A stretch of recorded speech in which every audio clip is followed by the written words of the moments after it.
Bonsoir encore une fois sur notre chaîne hashtag Africa That We Want. Encore une fois, nous sommes très heureux de vous recevoir sur notre plateau.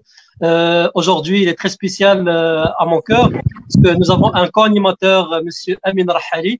Monsieur Amin Rahali qui a longuement travaillé en back-office et aujourd'hui, vous le voyez, il est là. Avant de présenter les invités, tout un par son nom, par son expérience, je sais de l'édito à mon cher Amin Rahali. Monsieur Amin Rahali, la main est à vous. Bonsoir à tout le monde. Tout d'abord, je suis heureux d'être parmi vous aujourd'hui sur le réseau africain pour le développement durable et avec nos chers invités. Avant de commencer, tout d'abord, on doit vraiment passer nos sincères condoléances pour les gens qu'on a perdus à cause du le coronavirus, de ce fameux virus qui a tué à ce jour presque 350 000 personnes et qui a touché environ 5 300 000 personnes à travers le monde. Il pensait aussi aux gens qui sont malades et que Dieu les aide. On ne doit pas oublier aussi les gens qui souffrent économiquement à cause de cette pandémie planétaire. Comme vous le savez déjà, on vit actuellement une crise sanitaire au niveau mondial et qui a causé plusieurs morts, ainsi il a touché profondément l'économie mondiale, sur tous les niveaux. Aujourd'hui, on va parler d'un secteur qui est très important et qui représente 10% du PIB au niveau mondial, c'est le secteur du tourisme. Alors, face au Covid, beaucoup de questions se posent actuellement sur l'économie touristique. Plusieurs questions qui se passent par la tête, comment faire face à cette situation inédite, comment agir pendant ce confinement, que faire pour mon établissement, comment communiquer, comment rebondir, comment reprendre la voie, etc. Plusieurs questions qui se passent par la tête. Ces éléments partagés aujourd'hui avec vous ne sont pas des solutions miracles, mais plutôt des conseils qu'on va donner aux téléspectateurs sur cette situation internationale pour donner des meilleures pistes d'action, Inch'Allah. Je souhaite la bienvenue à nos chers invités sur ce plateau virtuel et je laisse la parole à mon cher Amin pour présenter chacun de vous. Merci. Alors, très bien. Donc, merci beaucoup, Amin, pour l'édito. Donc, on va revenir chez tous les invités pour donner un mot sur l'édito de Monsieur Amin Rahali. Mais avant de commencer, je tiens d'abord à remercier tous les participants qui ont donné leur accord et qui nous ont rejoints pour passer 2 petites heures en bonne humeur et en parlant d'un secteur qui est très sensible et qui passe par une crise, comme vous le savez, un arrêt brutal de l'économie mondiale et qui impacte direct le secteur du tourisme au Maroc et ailleurs. Alors, comme à l'accoutumée, nous avons des invités issus de la diaspora. Nous avons Awa, sénégalaise issue de la diaspora, elle vit au Maroc. Elle est directrice générale d'un grand hôtel qu'elle va nous nommer, c'est elle tout à l'heure. Madame Awa, elle est mère et qui a beaucoup d'expérience dans le domaine hôtelier. Merci beaucoup, Awa, d'avoir accepté d'être avec nous ce soir. Nous avons aussi avec nous Monsieur Amir Akarma. Monsieur Amir Akarma, qui est un jeune Algérien. Et je salue Monsieur Akarma parce que c'est la première fois qu'on reçoit un représentant de l'Algérie. On a eu 2 représentants du Sénégal, mais pour la première fois, on a un jeune Algérien. Monsieur Akarma est un jeune qui se développe très bien dans le secteur hôtelier touristique. C'est un gestionnaire de l'ensemble des établissements hôteliers du groupe AOM Invest, directeur général de AOM Exploitation. Bienvenue, Amir. On a ici dans ce plateau quelqu'un qui va certainement nous donner aussi un regard qui est très profond. Monsieur Patrick, il est belge et il vit au Maroc depuis un bon moment. Directeur d'établissement de plusieurs années, qu'il est à responsabilité de plusieurs établissements hôteliers. Le dernier en date, c'est le Kenzie Tower de Casablanca, centre de Casablanca. Kenzie Tower est un des monuments de la ville de Casablanca, situé dans le Twin Center. Certainement, beaucoup de touristes y vont. Il avait vraiment une belle vision du développement touristique dans une aussi grande ville économique du royaume. Monsieur Patrick nous parlera un peu à l'instar des autres participants du développement du tourisme au Maroc. Monsieur Gaël Angoura, qui est consultant en management et stratégie d'entreprise. Aujourd'hui, les entreprises, elles passent par une crise et on a besoin de savoir quelles sont les mesures spécifiques que doit entreprendre chaque entreprise pour essayer de dépasser la crise. Monsieur Fassar Mdour, qui est DRH du King Fahd Palace, c'est un hôtel 5 étoiles en Sénégal, est membre de l'ASPRH, qui est l'Association des ressources humaines sénégalaises. Merci, monsieur Fassar, pour votre présence. Et on attend toujours monsieur Ismaël Aouelogosso, qui est administrateur fonctionnaire au ministère du Tourisme du Gabon. Voilà. Donc, direct, édito, votre réaction par rapport à l'édito. Madame Awa, allez-y, à vous la parole.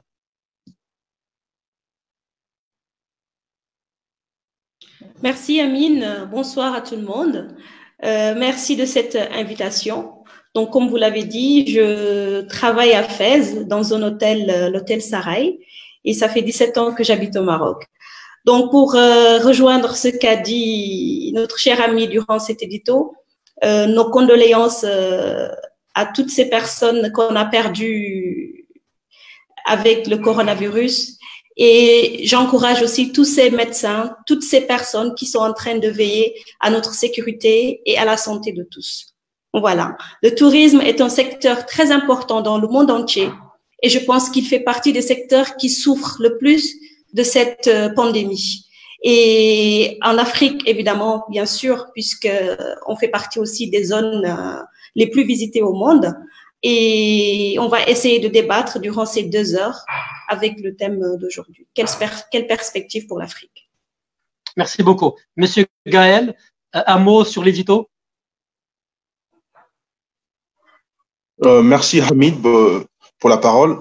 Ma pensée va s'adresser vers le corps médical pour toutes ces stratégies qu'ils sont en train de faire et pour ce combat qui mène à pouvoir réussir et à pouvoir contrôler l'évolution pandémique en Afrique.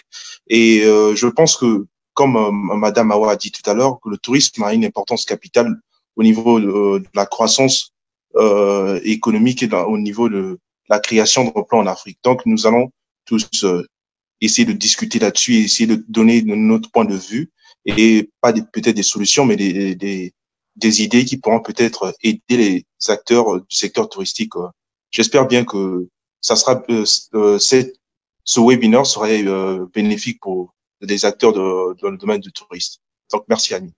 Monsieur Patrick, un mot sur l'édito? Bonsoir à tous.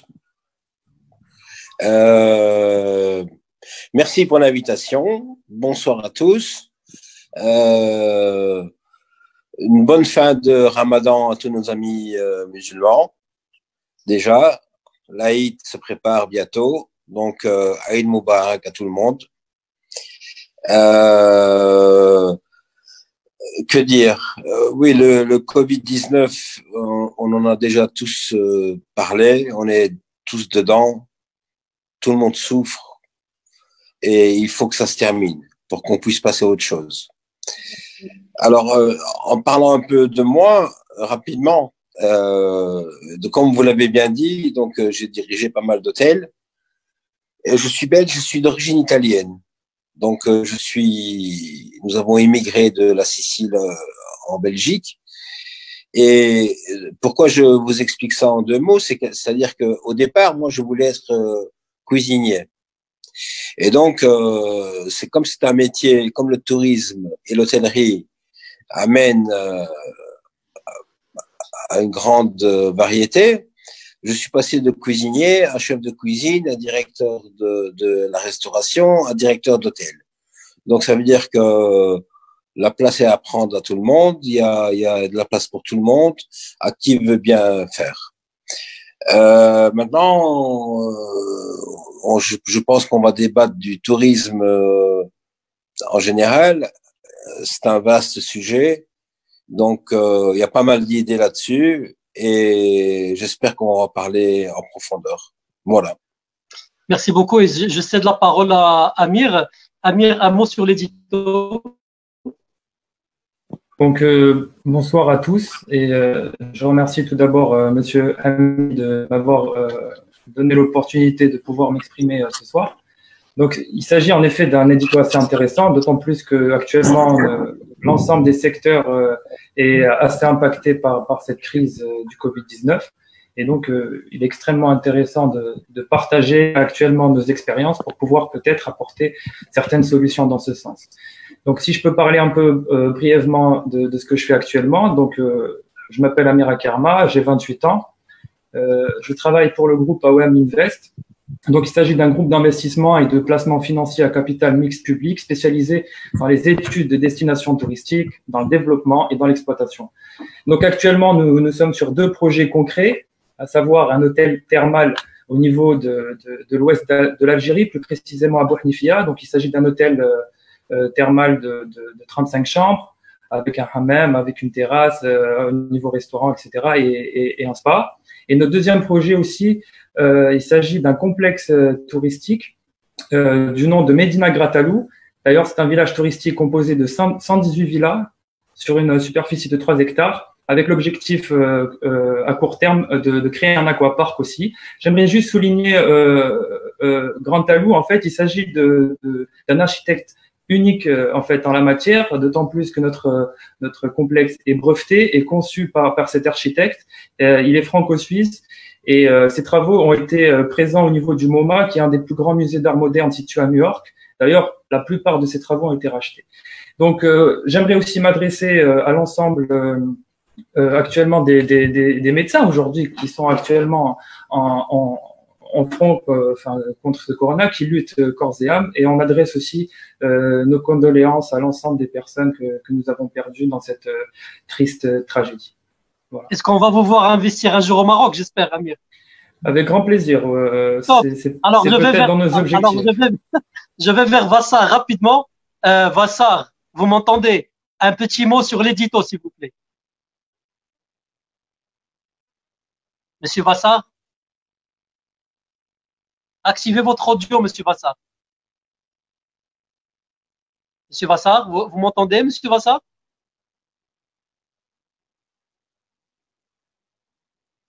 Monsieur Vassar, vous m'entendez?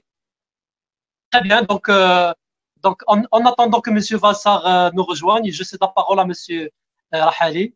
Monsieur Amin.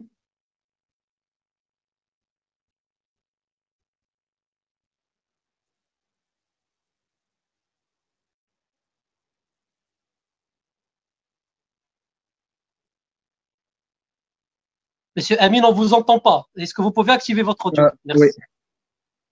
Alors, encore une fois, bienvenue à nos chers invités sur ce plateau virtuel. Et on espère qu'on va débattre sur ce sujet et échanger avec nos diverses expériences sur le domaine. Donc, premièrement, on va commencer par le premier axe. Et la première question, bon, le premier axe, alors c'est quelle lecture faites-vous sur le tourisme mondial et africain? Donc, je laisse la parole à monsieur, ou plutôt Madame Awa, pour nous donner un peu le tourisme mondial et africain en chiffres.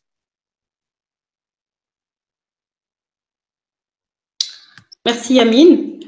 Selon les derniers chiffres que l'OMT a avancés dans son dernier baromètre de janvier 2020, l'Afrique a accueilli en 2019 84,2 millions de touristes, ce qui représente une croissance de 7,5% par rapport à 2018.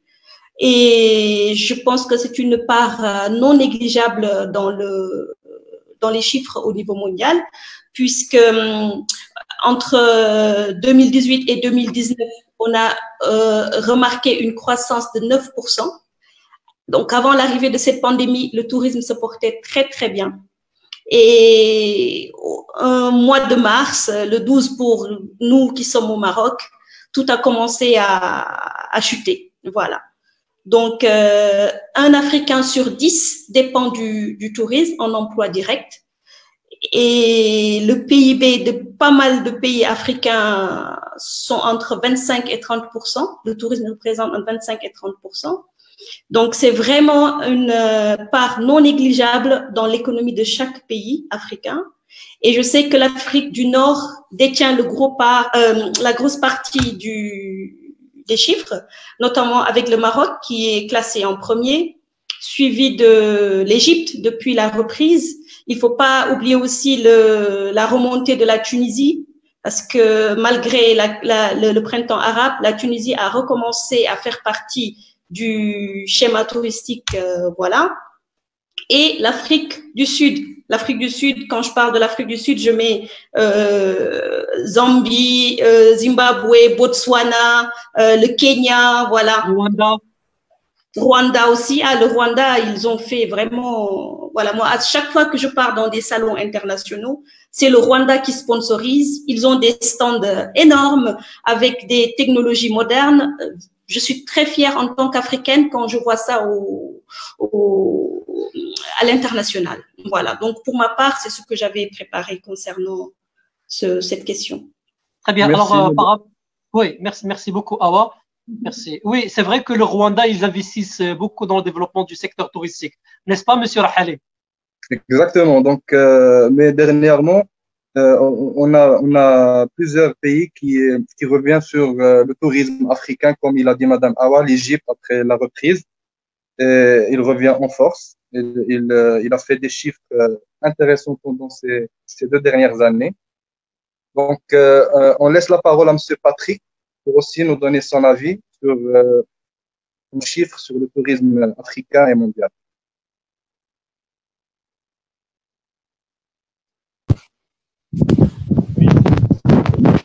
Okay.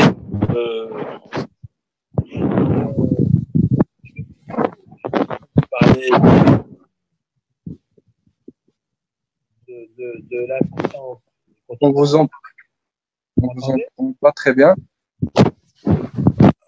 Je vais plutôt parler de l'importance du tourisme africain, du continent africain, par rapport au monde entier. Vous m'entendez? Oui. On vous entend très bien, 5 sur 5. Oui. Donc, personnellement, en ayant vécu et travaillé plusieurs fois en Égypte, et en ayant vécu aussi la révolution égyptienne en tant que directeur général et en étant sur place, j'ai vu avec quelle vitesse ce qui peut être comparable d'une certaine manière avec le Covid-19, avec un effondrement total d'un pays et des ressources touristiques.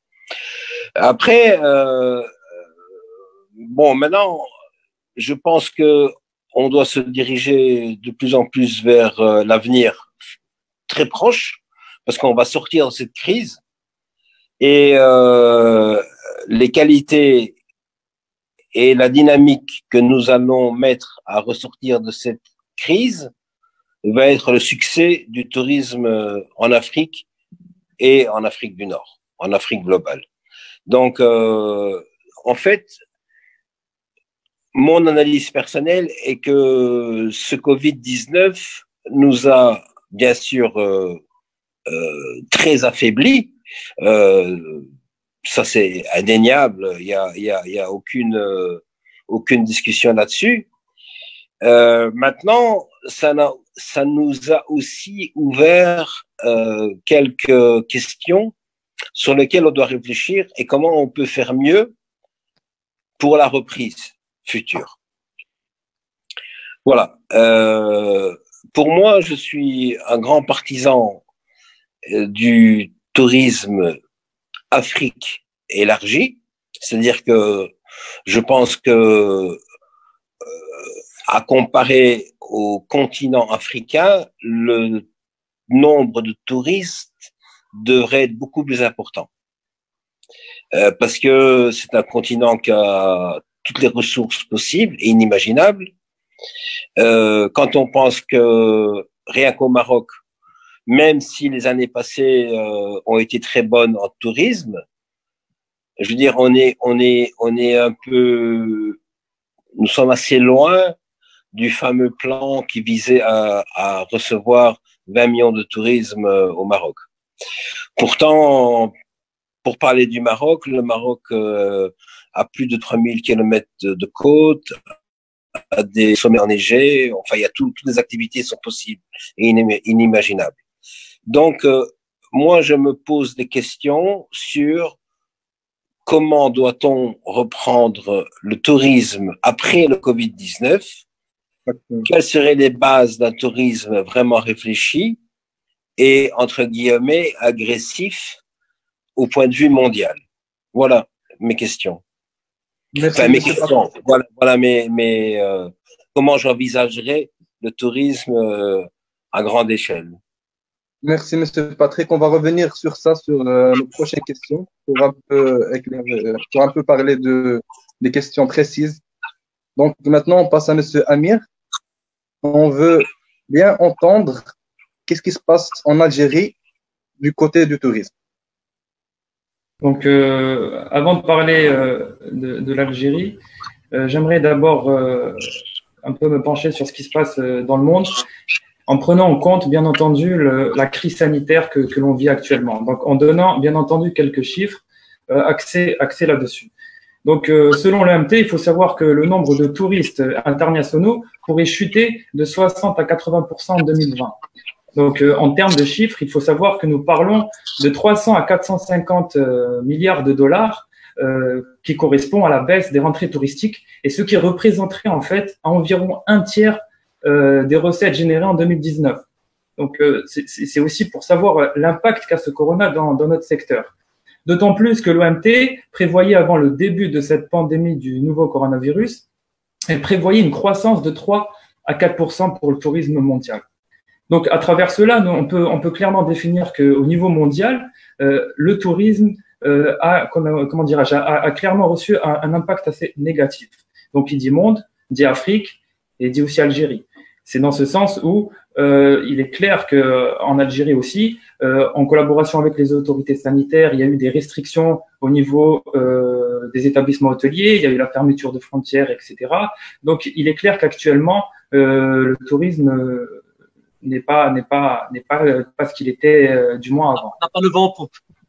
Exactement. Voilà.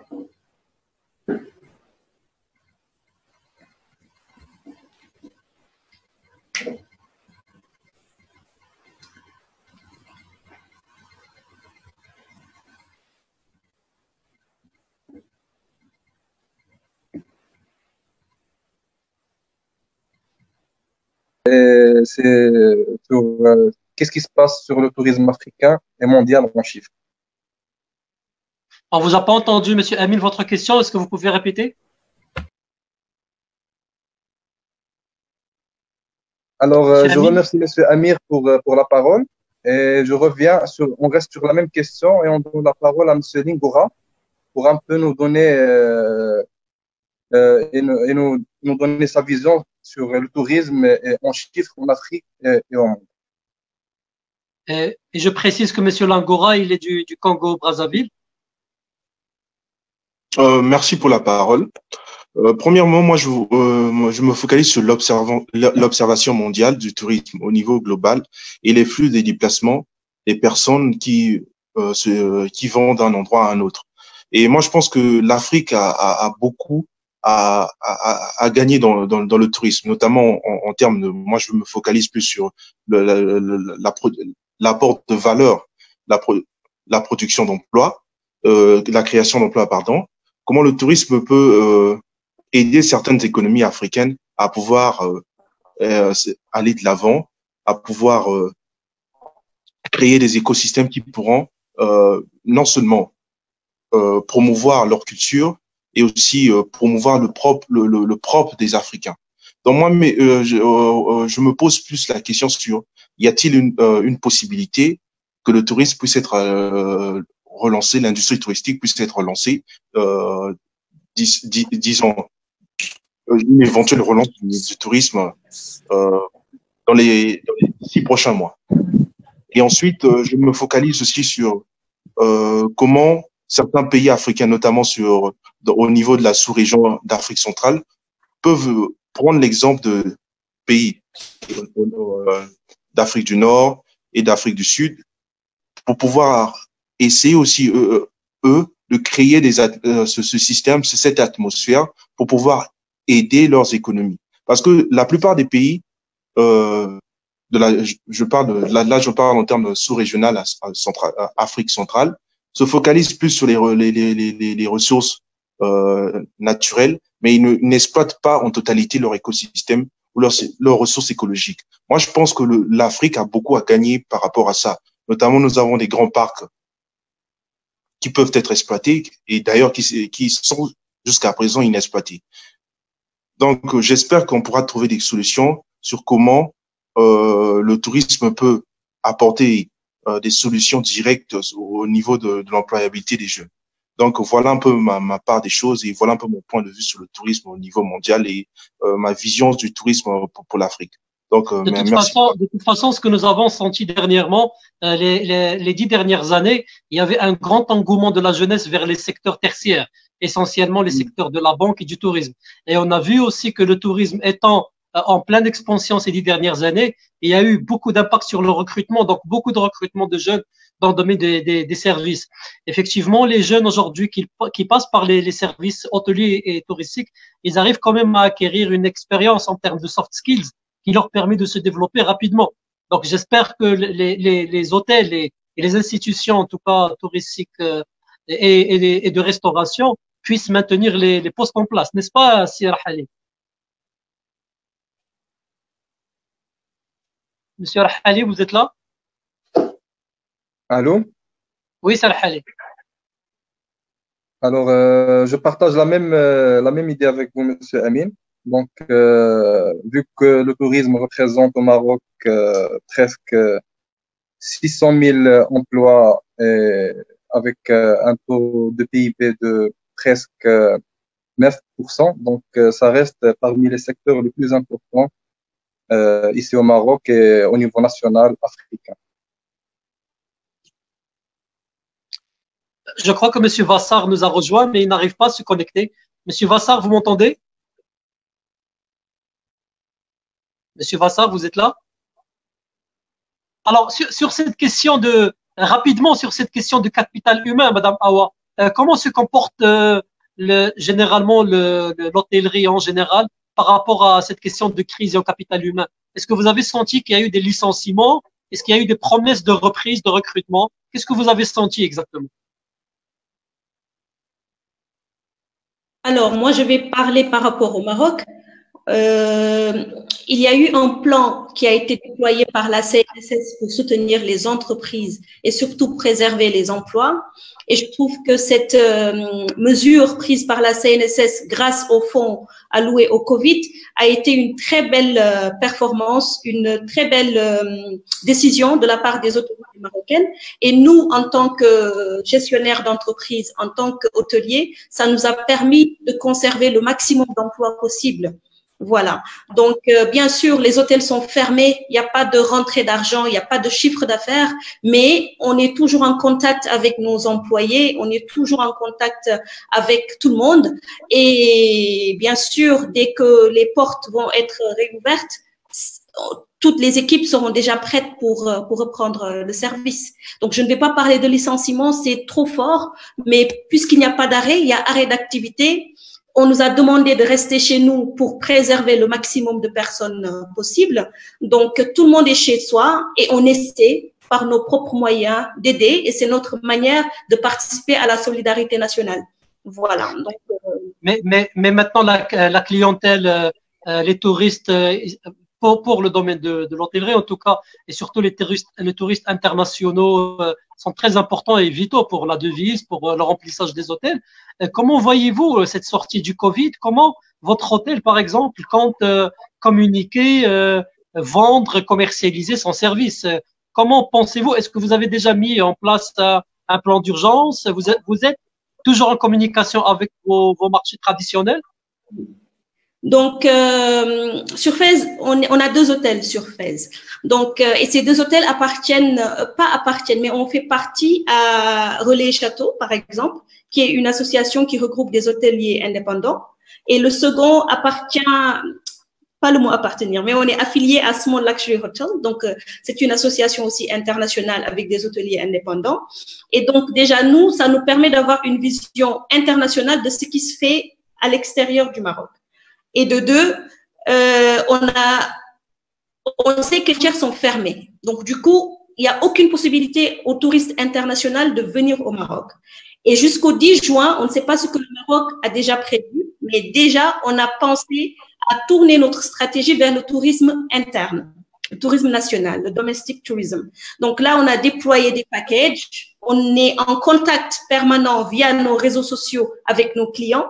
Donc, le contact est là. C'est pas qu'on a fermé les portes et on ne fait plus de communication. Donc, on essaie d'être présent dans la vie de nos anciens clients ou de nos futurs clients. Et ça fait plaisir quand on voit dans les commentaires ou dans des messages privés que les clients pensent à nous et que c'est dommage que les frontières soient fermées. Moi, j'en suis sûre. Mais qu'est-ce que vous avez préparé? Mais concrètement, parce que vous parlez d'un tourisme national, je suis d'accord. La sortie de la crise, elle va essentiellement toucher ceux qui sont à côté. Certainement pour faire, ça va être les Marocains, ceux qui vont voyager peut-être fin d'année prochaine ou l'été prochain. Mais je sais que vous êtes sur un hôtel qui est quand même 5 étoiles. Et est-ce que vous avez déjà commencé à penser à des packages, à des prix, et comment vous allez faire? Parce que si vous vendez à des prix promotionnels, parce que je sais la qualité de vos chambres aussi, c'est un 5 étoiles avec bien sûr qualité 5 étoiles de luxe. Comment vous allez faire durablement? Est-ce que vous allez maintenir le cap ou ça va vraiment être donc une stratégie de prix momentanée?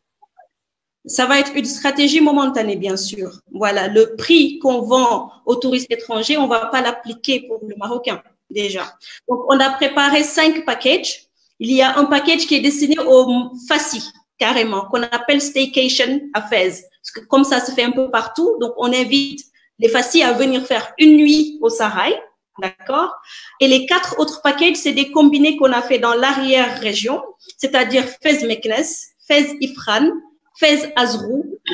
Et voilà, c'est ça. Ce sont les autres packages que nous avons déployés parce qu'on ne sait pas si le déconfinement va être national ou régional. Donc, nous, on s'est déjà préparé au déconfinement. Si c'est seulement pour Fès, on va essayer d'attirer les Fassi. Si c'est au niveau régional, on va essayer d'avoir les gens de Meknes, d'Ifrane et d'Azrou.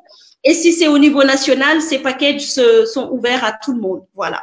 Donc, ça va être des brunchs, des journées bronze. Pour le moment, on ne sait pas si le buffet sera encore ouvert. Donc, brunch, pour le moment, non. Mais on a pensé à faire un ciné-dîner, par exemple. Pourquoi pas? Les gens pourront venir dîner et après, il y aura une séance de cinéma en plein air. C'est des nouveautés que nous sommes en train de préparer. Et là, il y a une crise. Donc, c'est là où il faut être créatif. C'est là où il faut être innovateur et amener des nouvelles idées qui vont correspondre à la nouvelle stratégie sanitaire que vit le monde. Donc, alors je vais chez Amir directement. Monsieur Amir, vous avez vu que AWA, ils ont déjà commencé à mettre en place des stratégies et il y a une vision sur les clients.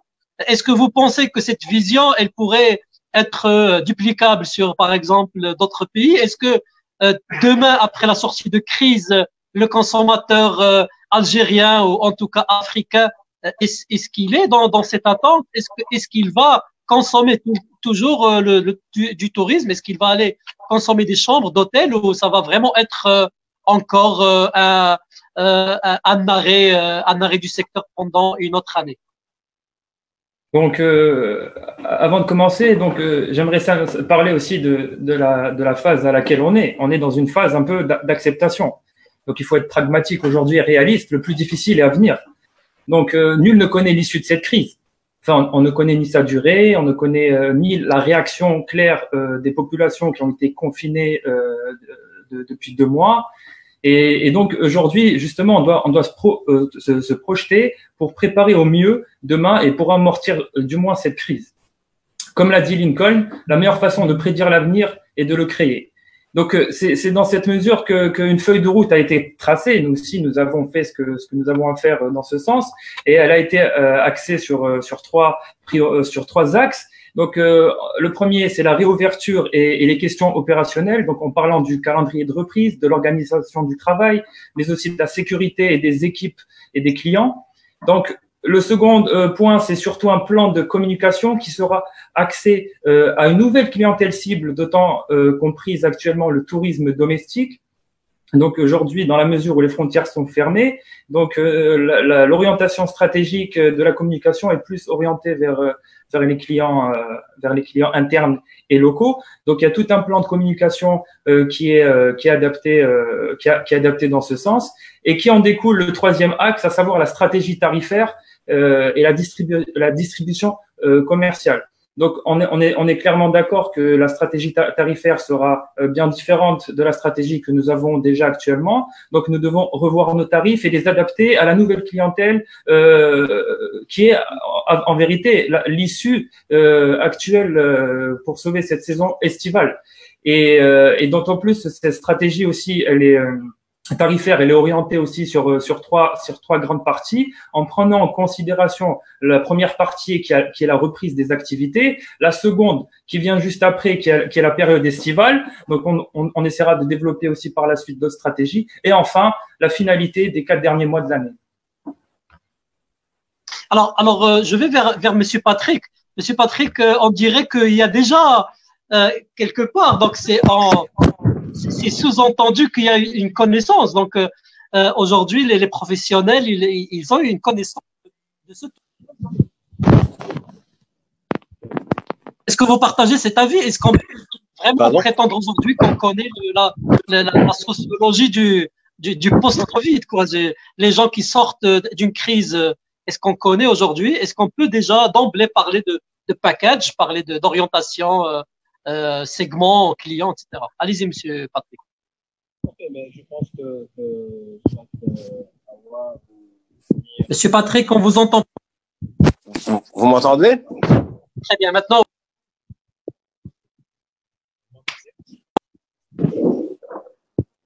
Monsieur Patrick, on vous entend. Oui.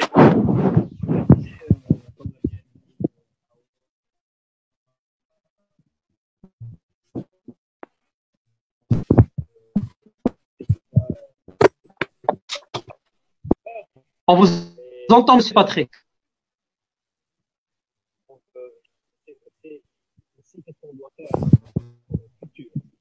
Monsieur Patrick, on vous entend pas, Patrick.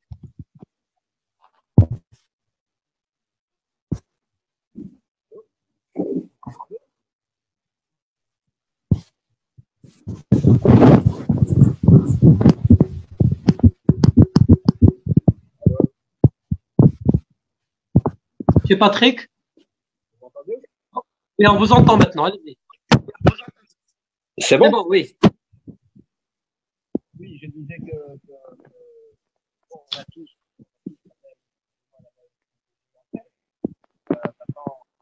Monsieur Patrick, essayez d'augmenter le son. On a du mal à vous entendre. Là, vous m'entendez? Là, on vous entend très bien. On vous entend très bien. Oui. Donc, je disais, les stratégies, elles sont, on les connaît dans les grandes lignes. Bon, comme on a dit aussi, on ne sait pas non plus quand on va sortir exactement, vers le 10 juin.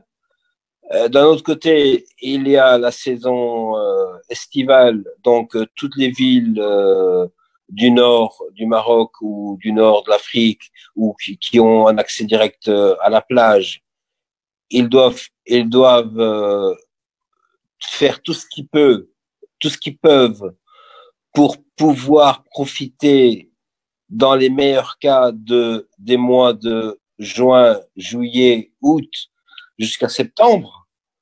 Donc, mais pour les villes qui sont à l'intérieur du pays, ça va être compliqué.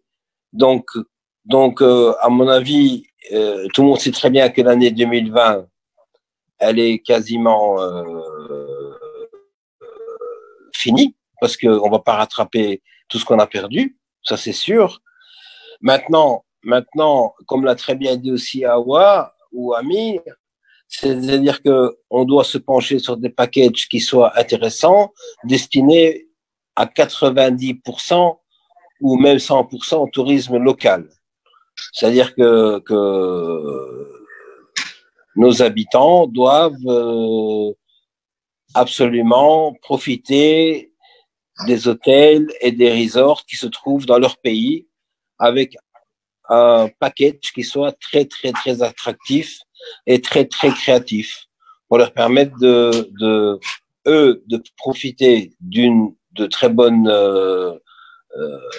bons packages et les hôteliers de pouvoir pas remplir, mais plus ou moins essayer de rentabiliser le peu qu'ils peuvent encore le faire.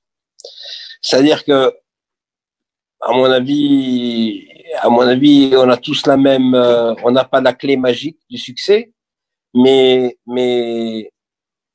les villes économiques vont souffrir énormément.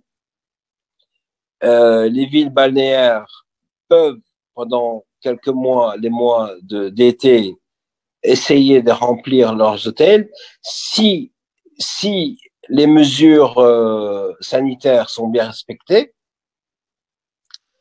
et vraiment réfléchir sur l'année, à mon avis 2021, un programme très intéressant. C'est-à-dire que là, pour l'instant, je ne pense plus que ce sera comme avant, dans tous les cas. Ni au niveau du tourisme, ni au niveau des infrastructures, ni au niveau sanitaire. Donc, je pense que il faut sauver ce qui peut être sauvé pendant les quelques mois qui arrivent, attendre que ça finisse, remettre les normes sanitaires correctes, durables, et après repenser vraiment pour 2021 à un tourisme beaucoup plus profond, on va dire.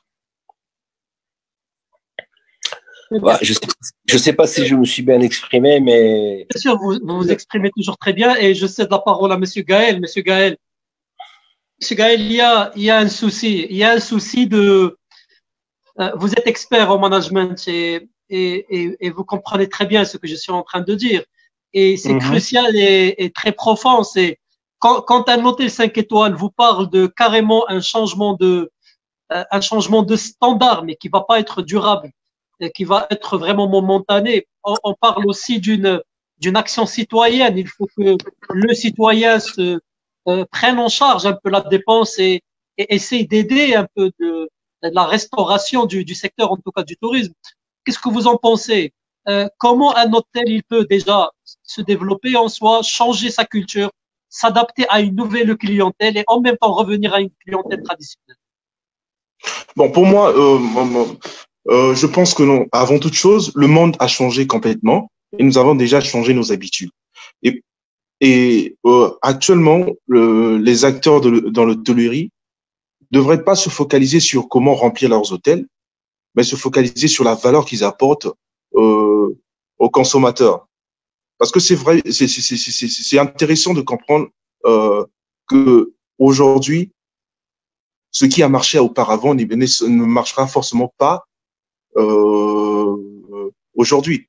Parce que nous avons changé, notamment il y a des distanciations sociales. Les hôtels devraient se focaliser sur le long terme. Je m'explique. Parce que se focaliser sur comment essayer de pouvoir gagner, rattraper rentabiliser un peu la perte. Rentabiliser un peu cette année perdue, ça sera un peu, je dirais, suicidaire. Les hôtels devraient donc se focaliser sur le long terme, en termes de communication, pour pouvoir apporter un plus d'abord, notamment créer des variétés de services, pousser les consommateurs à pouvoir se retrouver dans leur package. Au lieu de se focaliser sur l'aspect financier,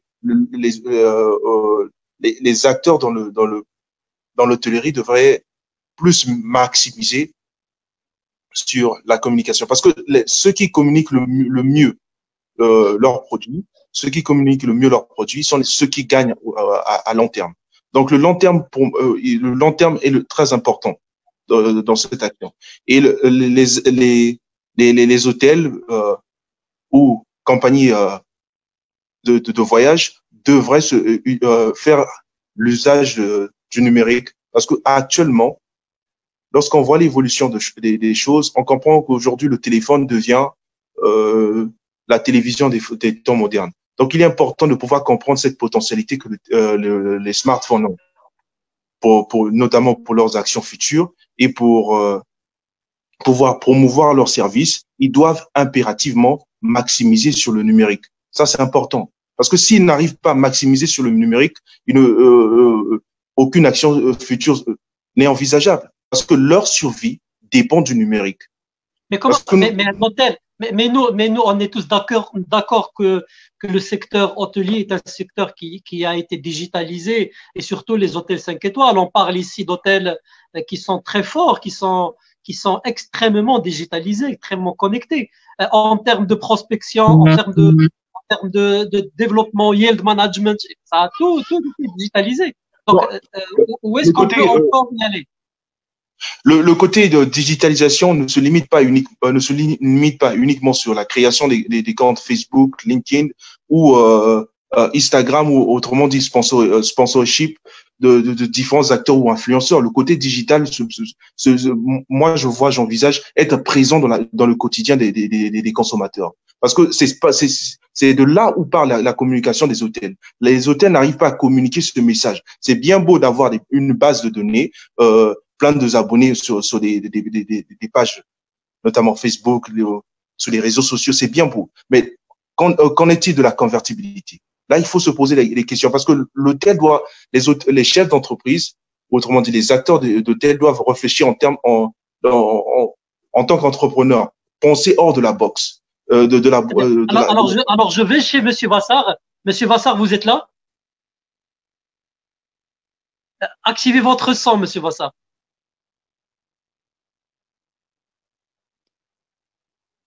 Monsieur Vassar? Oui, je suis bien là. Je pense. Oui, allô? Alors, ça va être la dernière question avant qu'on passe au troisième axe avec Monsieur Amin Rahali.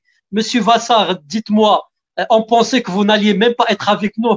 Alors, grâce au Dieu que vous êtes là. Alors, je vous pose à vous la question. Vous êtes directeur ressources humaines dans un grand hôtel au Sénégal. Depuis tout à l'heure, on parle de changement carrément de la tradition d'un hôtel. On parle de changement de standard, changement de culture. Moi, je vois en tant que spectateur de la crise dans le domaine du tourisme, je vois aussi d'autres enjeux. Aujourd'hui, les ressources humaines, le capital humain lié à l'hôtellerie, il doit carrément se métamorphoser. Aujourd'hui, une clientèle locale n'est pas une clientèle internationale. La cuisine, elle doit automatiquement changer. Les standards peut-être de confort doivent automatiquement changer. Peut-être qu'il va falloir être plus exigeant sur la qualité et le confort et vendre à moindre prix. Certainement, ça va impacter les ressources humaines. Vous, en tant que directeur ressources humaines, vous êtes impacté directement par ce problème social. On a eu l'occasion hier de discuter, vous avez peut-être suivi avec le patronat ivoirien et avec la GEF-Sud et l'association des responsables RH sénégalais et d'autres autour de la question de la paix sociale. Est-ce que vous croyez aussi que cette transformation touristique pourrait impacter la paix sociale dans vos établissements respectifs? Bien sûr, évidemment. Tout d'abord, je tiens à m'excuser. Donc, j'ai eu des problèmes de connexion. Donc, présenter mes condoléances à tous les pays, donc à toutes les familles qui ont perdu un de leurs dans le cadre du Covid. Alors, la crise actuelle est une crise qui impacte directement les ressources humaines. Je pense qu'on ne peut pas parler de tourisme sans parler de ressources humaines. Aujourd'hui, avec la crise, nous sommes allés dans des scénarios où il fallait faire d'abord des chômages techniques, réduction de temps de travail. Et Dieu merci, jusqu'à présent, en tout cas au Sénégal, on n'est pas allé vers des licenciements pour motifs économiques. Je pense que peut-être on n'y sera pas. Aujourd'hui, la crise pour moi est une opportunité. C'est une opportunité de bien réfléchir et de penser ou repenser même l'avenir et les pratiques. Vous l'avez si bien dit. Aujourd'hui, tout doit se faire autrement. Les stratégies RH doivent changer. Aujourd'hui, il faut établir des plans de formation où les ressources humaines seront en mesure de faire une qualité de service mais une qualité de service différenciée. Aujourd'hui, on doit dépasser les standards. Je rappelle que le standard, c'est un minimum de service que le client peut avoir. Donc, il faut aller au-delà des standards. Il faut personnaliser aussi les services. Vous l'avez dit, aujourd'hui, le problème, en tout cas de nous, Sénégal, peut-être de nous, Afrique, c'est que le tourisme dépend trop de l'extérieur, donc des étrangers. Aujourd'hui, il va falloir repenser le tourisme et mettre l'accent aussi sur le tourisme interne. Aujourd'hui, au Sénégal, il faut créer des produits, il faut créer des services pour les Sénégalais. Et pour cela, il faut changer la cuisine, il faut changer la façon de servir, il faut changer la façon même de se comporter, d'accueillir et de servir les clients. Parce que l'hôtellerie, bon, je parle hôtellerie parce que je suis dans un hôtel, c'est un service qui doit être personnalisé. Je pense que la façon d'accueillir un Sénégalais est différente de la façon d'accueillir un Français. Les habitudes culinaires, les cultures varient en fonction des pays et des zones de provenance. Aujourd'hui, la stratégie RH doit intégrer tout ça, notamment la formation. Il faut aujourd'hui faire des plans de formation. Je le rappelle aussi, de la stratégie des exploitants. Je donne un exemple. Si l'exploitant... Monsieur Bassar, excusez-moi, je vais un peu rebondir. Alors, un jeune Sénégalais qui travaille en tant que commis de cuisine et qui n'a pas cuisiné pendant 6 mois ou 7 mois parce qu'il y a le confinement et il n'a pas vu un touriste venir taper la porte de sa cuisine, n'a pas demandé à manger, quelqu'un qui n'a pas travaillé pendant 6 mois, 7 mois, on va le reprendre et lui dire on va aussi vous faire une formation. Quel est vraiment le plan? C'est-à-dire que est-ce que vous avez pensé à, parce que c'est le moment maintenant, on ne doit pas attendre jusqu'à ce que la crise finisse, c'est le moment d'aller vers la formation et d'établir des plans de formation. Est-ce que vous avez déjà commencé à communiquer, par exemple, avec les élus locaux, avec les représentants professionnels, les associations professionnelles, pour mettre la main dans la poche et investir tout de suite? Parce que les gens ne peuvent pas rester bronzés idiots, comme on dit. Il faut tout de suite bénéficier d'une formation. Qu'est-ce que vous prévoyez maintenant au Sénégal?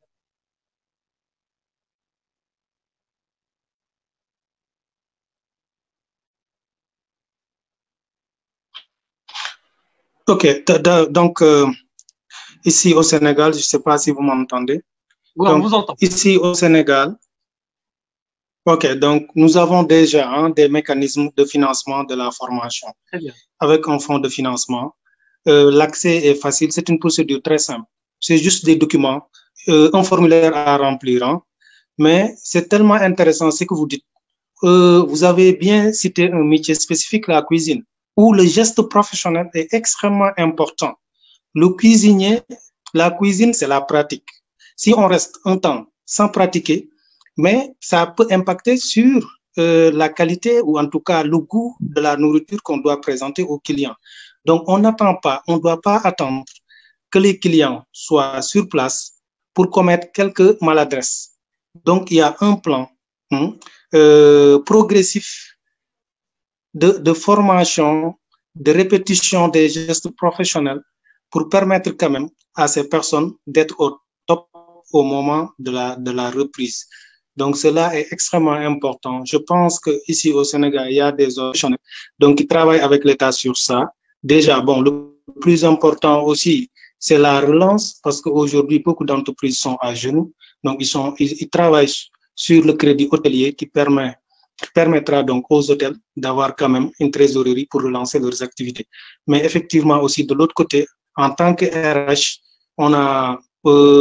on fait des réunions, les RH du secteur de l'hôtellerie, donc et réfléchir sur les stratégies. Effectivement, dans le plan, en tout cas l'ébauche que nous sommes en train de faire, donc la formation a pris une place donc particulière pour permettre donc à ces professionnels d'être au top au moment où les clients vraiment reprennent, viennent dans nos hôtels.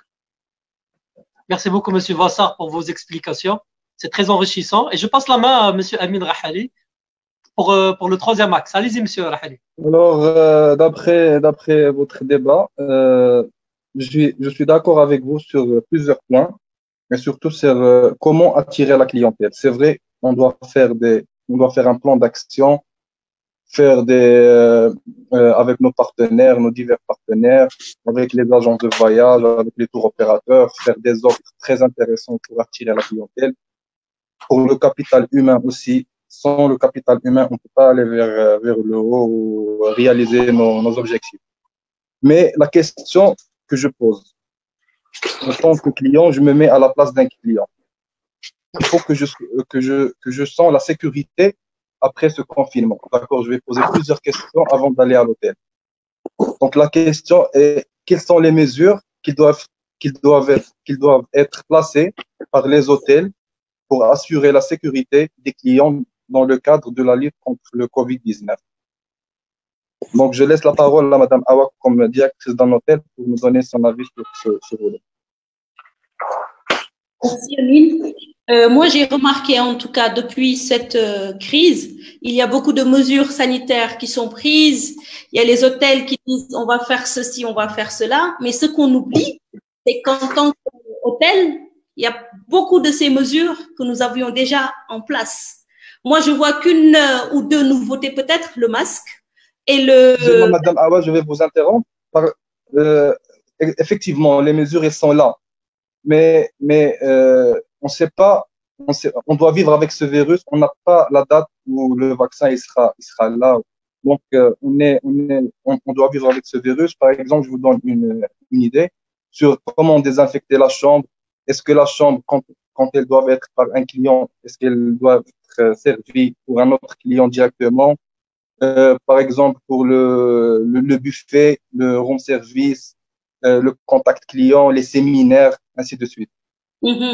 Pour la chambre, elle est nettoyée avant l'arrivée de chaque client, mais là, avec le Covid, on va essayer au début de mettre même une chambre libre après 24 heures, le temps de pouvoir la désinfecter et tout. Mais comme nous sommes dans un pays et on dépend d'un organisme, nous attendons toujours les mesures prises par le pays. Mais à notre niveau, on insiste déjà beaucoup sur l'hygiène de nos équipes. Donc, le port du masque, c'est une nouveauté, on ne l'avait pas avant. Le savon, les gants, on les a toujours eus avec nos équipes.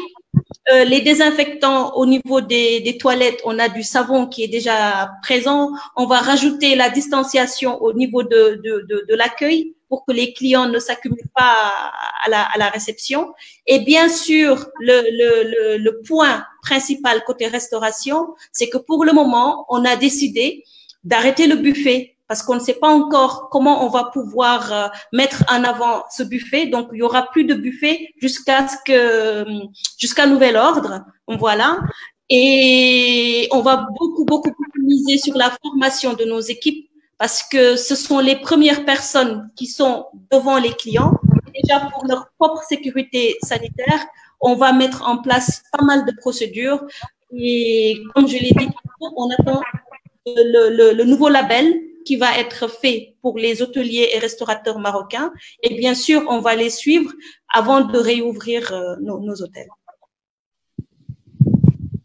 Merci, Madame Awa, pour votre réponse. Et on laisse la parole à Monsieur Amir pour nous donner son avis sur ce volet. Donc, oui, il est clair, en fait, de prendre en considération le besoin primaire du tourisme. Parce que ce qu'il faut savoir, c'est qu'actuellement, les besoins du tourisme après le confinement sont plus axés sur la sécurité. Donc, si on prend, pour exemple, la pyramide de Maslow, il y a le besoin physiologique qui arrive juste avant, et le besoin de sécurité, c'est justement tout ce qui fait référence à la sécurité physique, de l'emploi ou de la santé. Donc, c'est clair que dans cette période de confinement, nous devons prendre en compte la réflexion et le besoin principal du client. Donc, c'est dans ce sens qu'on pourra établir des procédures, bien entendu avec la collaboration des autorités sanitaires en question, et par la suite, mettre en place des procédures dignes de ce nom afin de maintenir l'hygiène et la sécurité de nos clients et de nos collaborateurs. Et d'ailleurs, pour cela, il y a même l'innovation en fait qui est de mise dans ce sens, parce que par exemple il y a certains établissements où carrément ils ont enlevé les stylos et les bibelots susceptibles d'être touchés par les clients, ils sont remplacés carrément par des lingettes désinfectantes. Et il y a aussi des robots pour tout ce qui est nettoyage. On va un peu plus vers l'automatisme. Donc, il y a beaucoup d'innovations dans ce sens aussi, qui, et de un, rassure la clientèle, et de deux, répond aux normes données par les autorités sanitaires. Donc, en ce qui nous concerne au niveau de nos établissements, il est clair qu'on prend en compte cet aspect-là, et la sécurité de notre clientèle nous tient vraiment à cœur. Et donc, en découle des plans de formation pour nos employés. Il y a aussi, on fait en sorte de ne pas remplir notre établissement à 100%.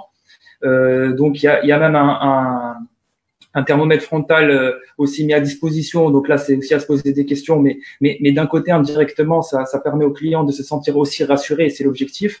Avec nos panneaux de signalétique, de signalisation, tout ce qui est télévision, ou même les réceptionnistes qui rassurent et mettre aussi un numéro au niveau des chambres afin que nous soyons présents au moindre besoin de nos clients. Comme l'a bien dit Madame Hawa, il est clair que pour le buffet, en ce qui nous concerne du moins, mieux vaut l'éliminer en ce temps-là et opter plus pour un service fait à table. Et voilà, donc l'objectif, encore une fois, c'est le besoin et c'est le client qui est mis en première position dans ce contexte de crise sanitaire.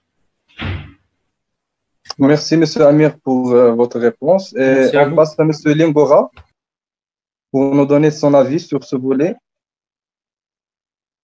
Mon avis concernera, je me base sur le client, la sécurité du client, comme ont dit mes prédécesseurs, maximiser sur la sécurité des clients et changer les modèles de communication, par exemple, être plus centré sur le client et se focaliser à chaque fois se focaliser sur une sécurité sanitaire pour les hôtels. À chaque fois qu'un client est de passage, se rassurer que la chambre soit désinfectée, bien sûr, et qu'elle puisse être sans présence d'une personne puisse être sans présence, bien sûr, excusez-moi, que à chaque fois qu'un client est de passage, que la chambre puisse être nettoyée au moins pendant 24 heures, et ensuite le client la chambre puisse être accessible uniquement 2 jours après, et se munir de cabines désinfectantes. Pourquoi pas?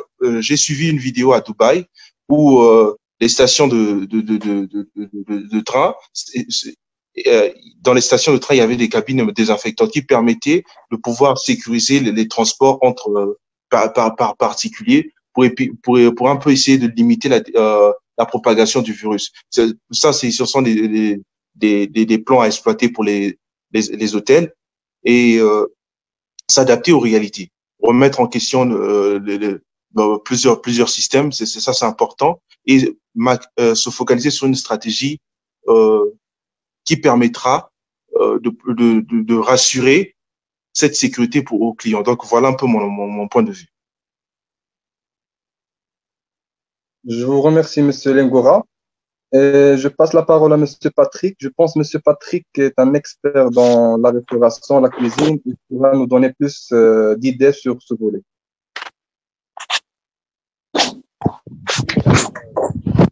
Il est quand même c'est toujours le problème de... Vous m'entendez? Oui, très bien. Donc, il est à noter qu'un livret sanitaire concernant les hôteliers est paru. Donc, il y a quand même toute une série de mesures à respecter pour pouvoir accueillir les premiers clients à l'hôtel. Donc, comme vous avez tous dit, la prise de température, le livre de record, bon, il y a toutes sortes de choses qui sont prêtes. La désinfection, les uniformes pour les employés, les repas servis à la cantine, au restaurant du personnel. Donc il y a toutes des mesures qui sont sorties, ce qui est très bien. Donc après, moi j'ai été très positivement surpris par l'efficacité, la redoutable efficacité au Maroc.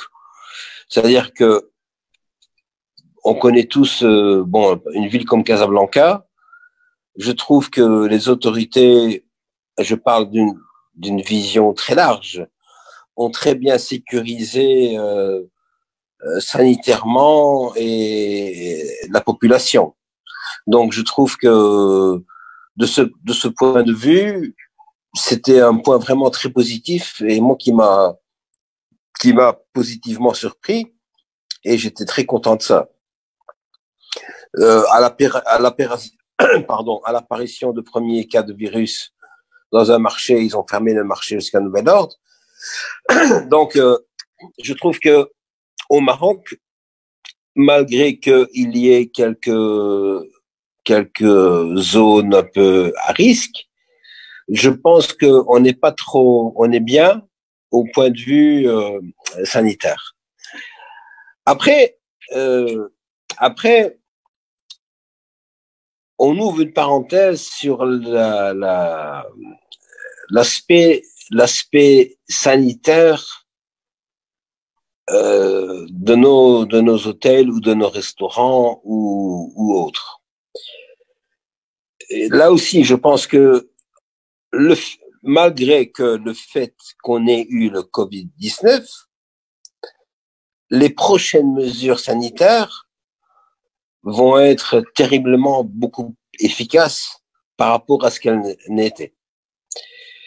Vous savez très bien, un hôtel, un restaurant, un marchand, un laitier, moi je parle de tourisme, dès qu'on a un cas d'intoxication, c'est la catastrophe. Donc on a tout perdu. Donc il va absolument falloir mettre en place des normes beaucoup plus sérieuses et sévères. Et toute la chaîne de distribution et de vérification va devoir être revue et appliquée sérieusement. On a tous vécu ce genre de problème dans les hôtels, inclus moi. Un client a un problème, on ne sait pas très bien comment on réagit. Maintenant, avec les réseaux sociaux et l'Internet, ça part comme de la foudre. Donc, on doit absolument éviter tous ces problèmes.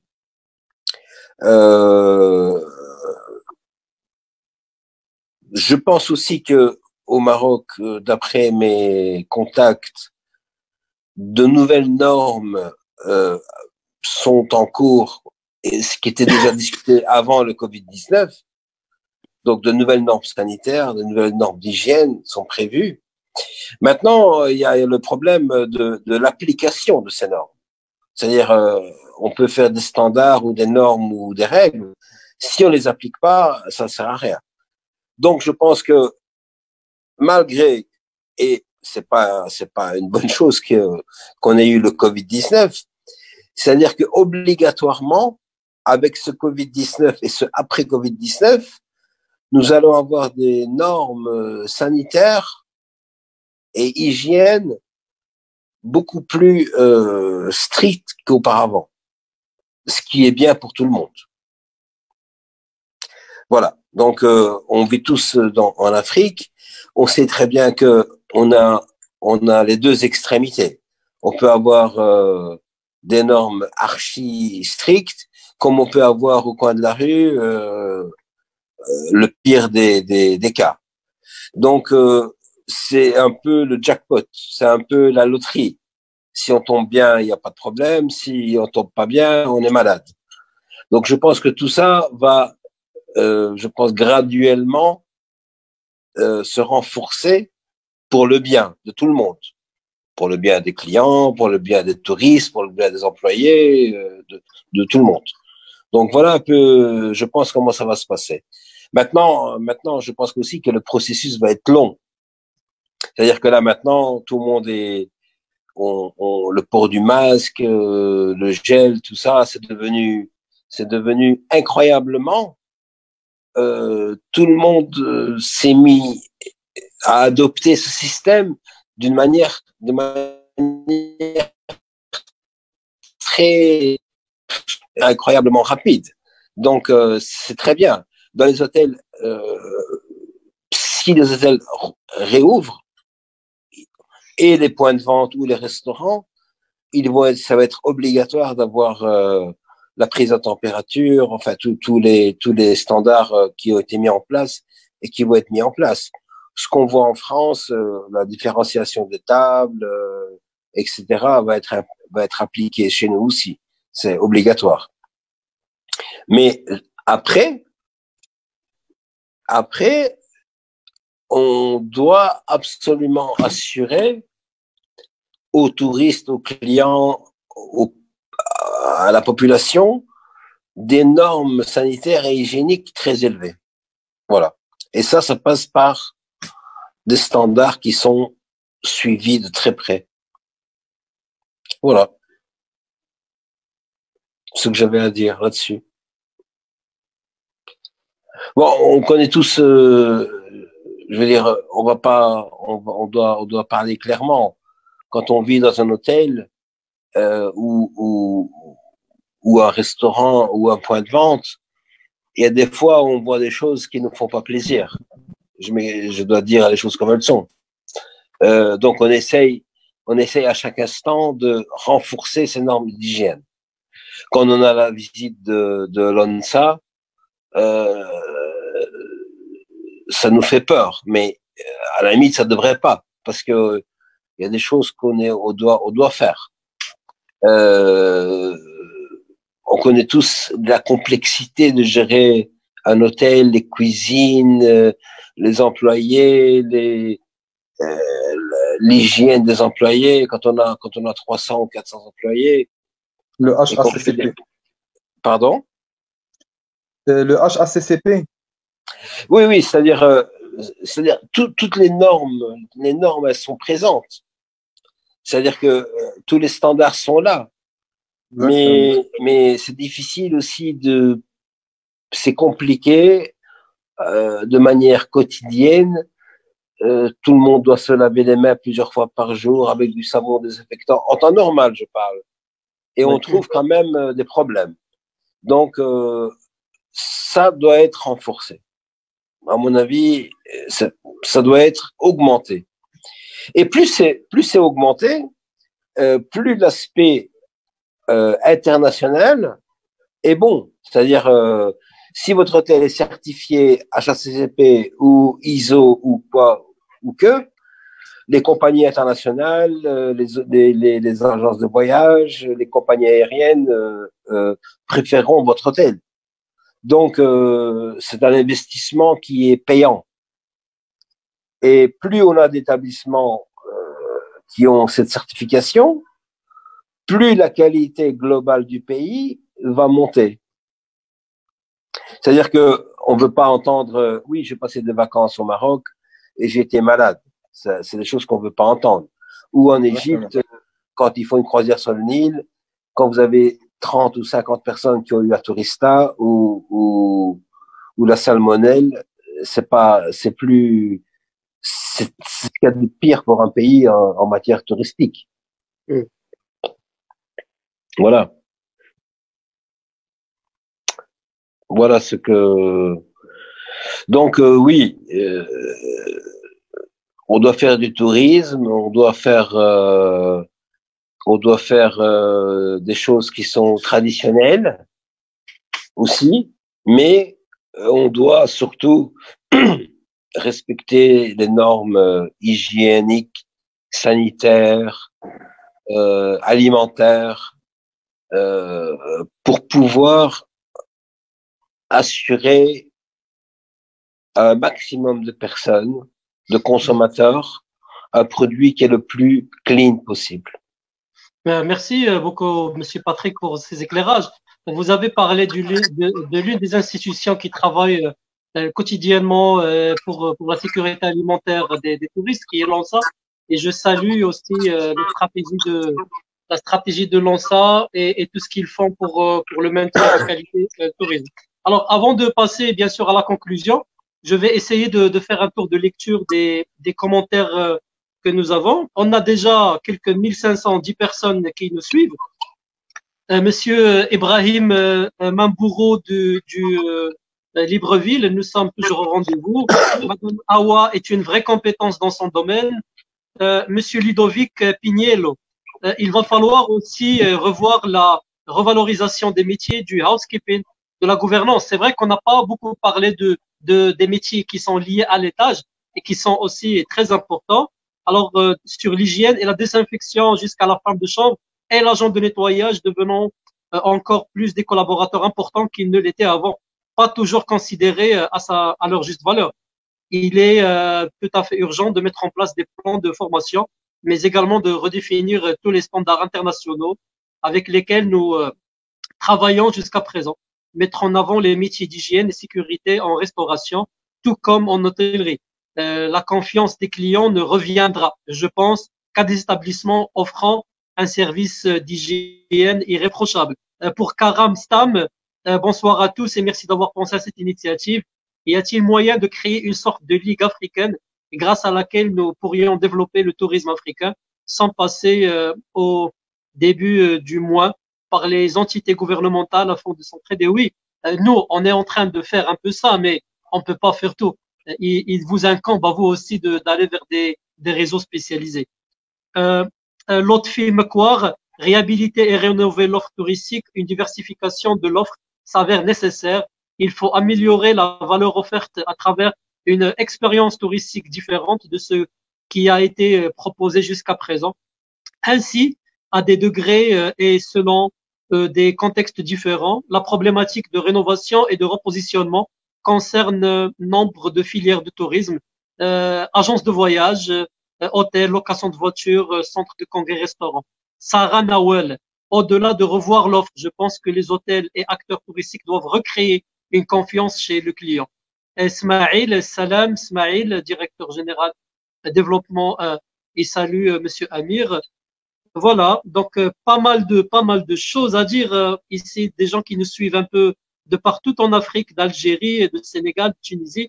C'est extraordinaire, donc nous sommes très contents de tous ceux qui nous écrivent. J'aurais aimé vraiment avoir tout le monde et parler de vive voix, mais j'espère que j'ai été une belle voix pour vous. Donc pour conclure, je vais d'abord en 2-3 minutes aller vers Monsieur Gaël Langora. Monsieur Gaël Langora, 3 minutes pour conclure.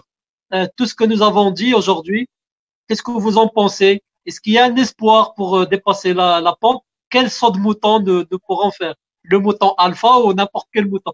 Allez-y, Monsieur Gaël. Pour moi, ensemble, je pense qu'il y a possibilité de relancement du tourisme en Afrique par le biais je reviens encore sur la digitalisation, c'est très important parce que la plupart des acteurs dans le tourisme ne comprennent pas l'importance de la digitalisation et du digital dans la diffusion du message. C'est très important de comprendre ça. C'est vrai que en utilisant certaines plateformes, on peut maximiser la confiance ou l'influencer les consommateurs. Mais si nous ne posons pas les bonnes questions, nous ne pouvons nullement attirer ces personnes-là. Moi, je penserais que non, il faut commencer d'abord à commencer à redéfinir les modèles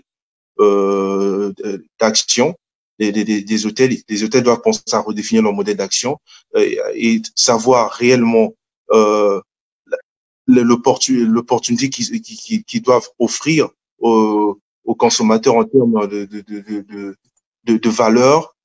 Qu'est-ce qu'ils apportent de plus, qu'est-ce qui les différencie de leurs compétiteurs. Ça, c'est un point clé que je pense que les acteurs de l'hôtellerie doivent penser à ça. Donc, ensemble, c'est un peu ce que j'avais comme conclusion et par mon point de vue en tant que marketeur sur le tourisme et une éventuelle relance pour les années à venir.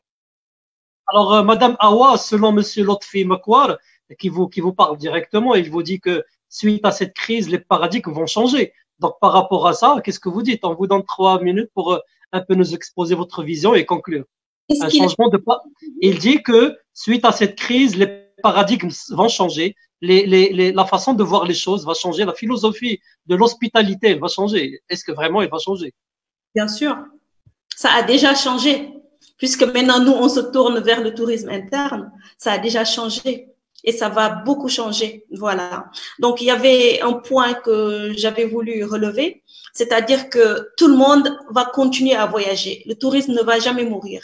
On a connu plusieurs crises et on s'est toujours relevé et on va se relever. D'ailleurs, selon des études qui ont été menées par TripAdvisor, 82% des gens qui ont été consultés prévoient de voyager après cette pandémie. Donc, l'envie de voyager est là. Et nous, en tant qu'hôteliers ou bien en tant qu'acteurs de ce tourisme, on va tout faire pour être prêts, pour accueillir les gens de la meilleure façon possible et surtout les rassurer côté santé. Voilà. Alors, toujours par rapport aux commentaires des participants, qui a parlé, et je reviens chez Monsieur Vassa, effectivement, les gens se posent la question de l'information, de l'importance de la formation continue avant la fin de la crise de la COVID-19. Un mot de la fin par rapport à ça. Vous avez 3 minutes, Monsieur Vassa. Sachant qu'on vous a pas trop entendu depuis le début. Est-ce que vous pouvez activer votre micro?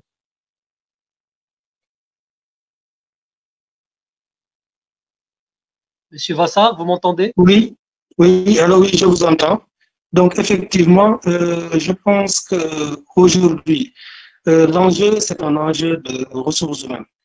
Parce que l'hôtellerie de demain ou le tourisme de demain, c'est un tourisme de ressources humaines. Ça veut dire que les meilleurs compétiteurs, les meilleures entreprises seront les entreprises apprenantes, les entreprises qui vont mettre l'accent sur la formation du personnel. Alors, aujourd'hui, on sait qu'il y a des aspects formation qui nous interpellent.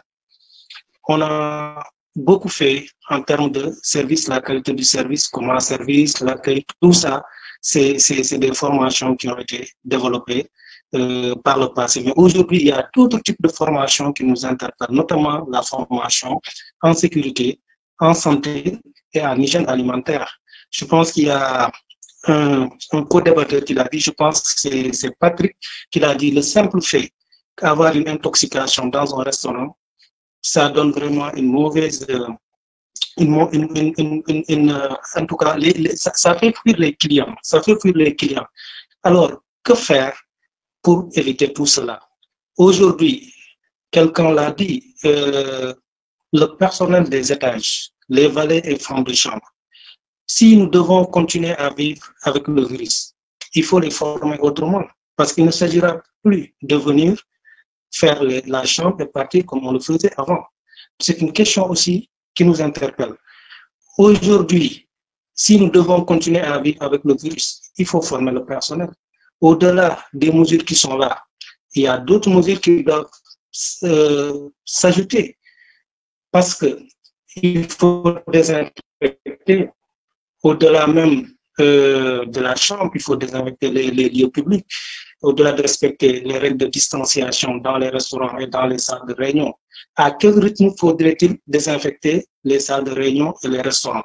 Ça, c'est une question qui se pose à nous. Chaque année,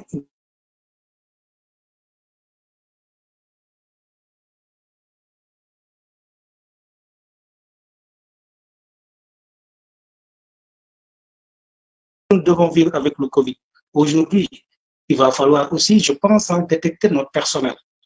À quel rythme faut-il détecter nos personnels?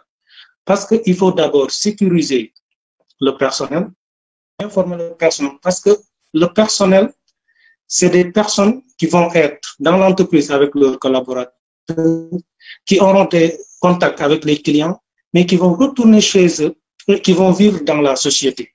Donc, il est très les former. Parce que c'est ça, en fait, qui va rassurer les clients. Parce que le client vient dans une structure hôtelière parce qu'il veut avoir une qualité de service, mais aussi une sécurité. une sécurité. Et cette sécurité-là, il faut le prouver. Il faut prouver aux clients que mon personnel est bien formé pour prendre en charge les questions d'hygiène, de sécurité. Il faut prouver que le personnel aussi est sain pour pouvoir approcher et servir le client. Donc, l'enjeu, c'est RH. L'enjeu, c'est la formation. Il va falloir que les États mettent en place des mécanismes de la formation pour appuyer les entreprises. Je pense que si la formation est améliorée, je pense que le tourisme africain va présenter un nouveau visage. Le tourisme africain va davantage rassurer le client, va attirer davantage de clients. C'est cela que je voulais dire en termes peut-être de conclusion.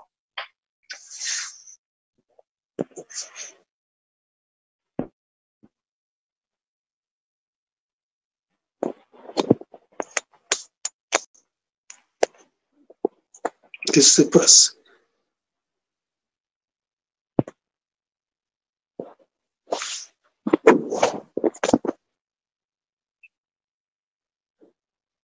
Amine, le micro, s'il vous plaît.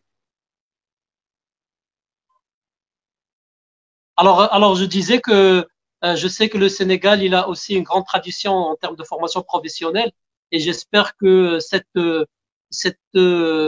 crise, cet arrêt brutal un peu de l'économie va permettre un bon retour. Donc, je vais chez Monsieur Amir. Monsieur Amir, un mot de conclusion. Alors, un des internautes parlait de problèmes de rénovation et de restructuration.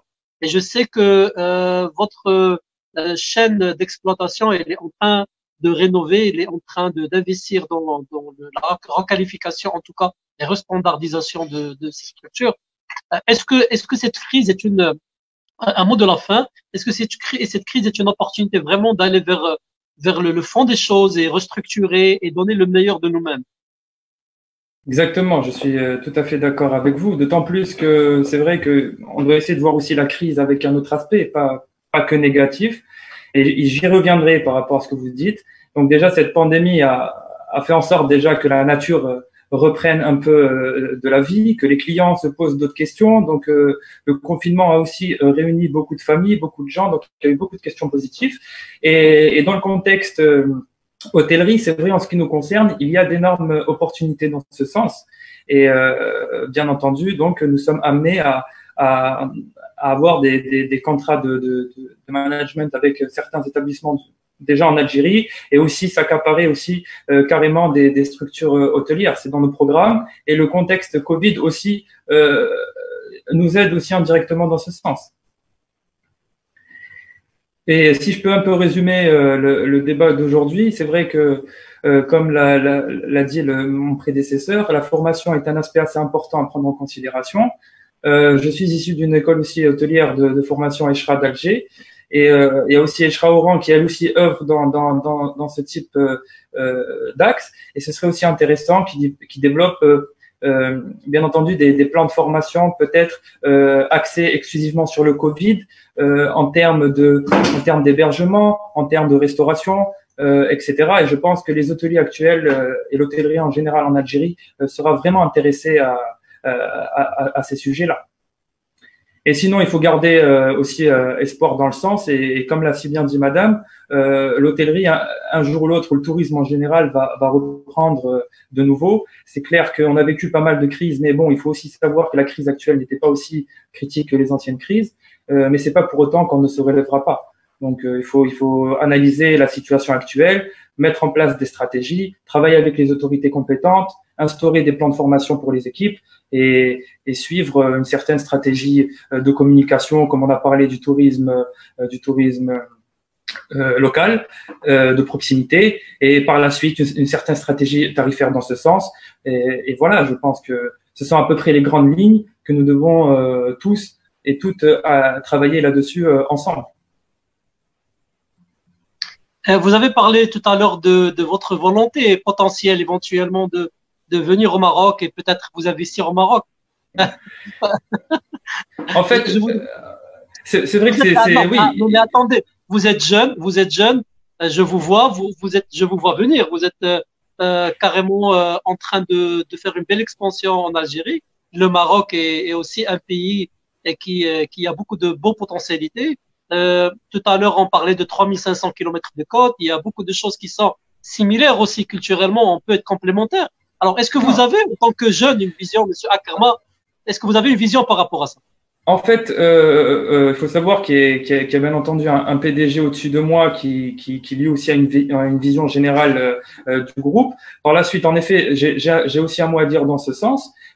Activement, aujourd'hui, nous travaillons pour la destination Algérie. Il faut savoir que nous essayons de mettre en œuvre l'ensemble de nos compétences et de tout ce qu'on peut apporter dans ce sens, dans le développement de destinations. En collaboration avec le CED, comme je vous l'avais dit en introduction, donc faire en sorte de rendre une région, une ville, une destination sur le plan national, et voire même international. Donc déjà, c'est l'objectif actuel que nous avons avec AOM Invest à travers toute l'Algérie. Et bien entendu, nous sommes aussi dans la vision de s'étendre aussi à l'international. Il est clair, et pourquoi pas le Maroc, étant donné que nous sommes un pays frère. Bien. Donc je vais, avant de finir ce tour de table, je vais revenir à Patrick. Patrick, vous sortez, vous allez où? Patrick, activez votre audio. Patrick, activez votre audio. Un mot de la fin, Patrick, on veut vous entendre. Est-ce que vous pouvez activer votre audio, Patrick? Oui, ça y est. Un mot de la fin. Alors, il y a beaucoup d'internautes qui ont parlé aussi de standardisation du secteur, il faut une vraie volonté de restandardiser, de mettre la barre très haut côté qualité et de mettre la barre aussi très bas côté prix. Qu'est-ce que vous en pensez en quelques minutes pour conclure? Bah, tout à fait.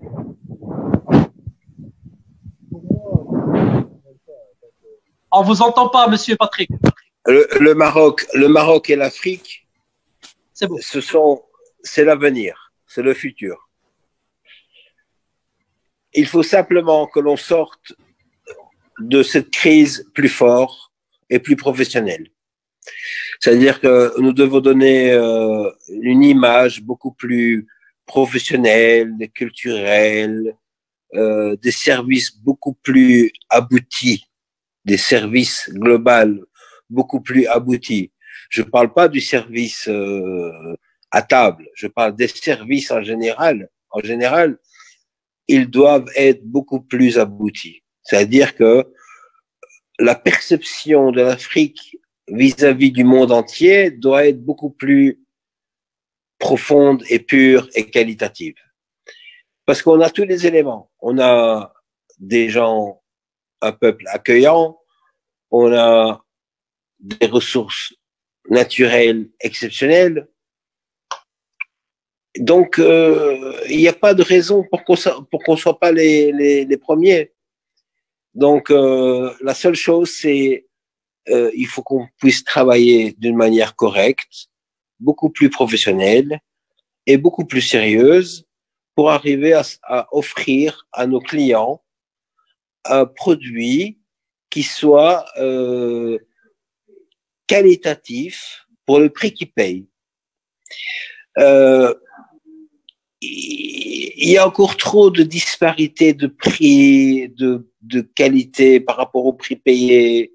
C'est un peu trop brouillon. Donc, les standards, c'est très bien, mais ils doivent être appliqués et surtout, je pense que l'après-Covid sera bénéfique pour tout le monde. Voilà ce que je voulais dire en 2 mots. Moi, je suis un fervent croyant de l'Afrique. Je pense que c'est le dernier endroit au monde où on peut se développer, où on peut faire encore de belles choses, où il y a une certaine humanité, où il y a un peuple qui veut apprendre et qui veut faire beaucoup de choses. Donc, c'est pour ça que je vis dans ce pays et c'est pour ça que je suis confiant sur l'Afrique en général. Voilà. Je vous remercie, Monsieur Patrick, pour ce mot. Je vous en prie. Pour conclure, je remercie chacun de vous, et chacun par son nom, d'avoir contribué à ce débat très enrichissant. Et on espère se revoir bientôt dans des meilleures circonstances, après ce coronavirus, après ce confinement, Inch'Allah, comme on dit. Et on se donne rendez-vous prochain, Inch'Allah, vendredi prochain, sur un nouveau thème, le rôle des OCS dans l'atteinte des objectifs africains de développement. Et bonne fin de soirée à tout le monde. Merci.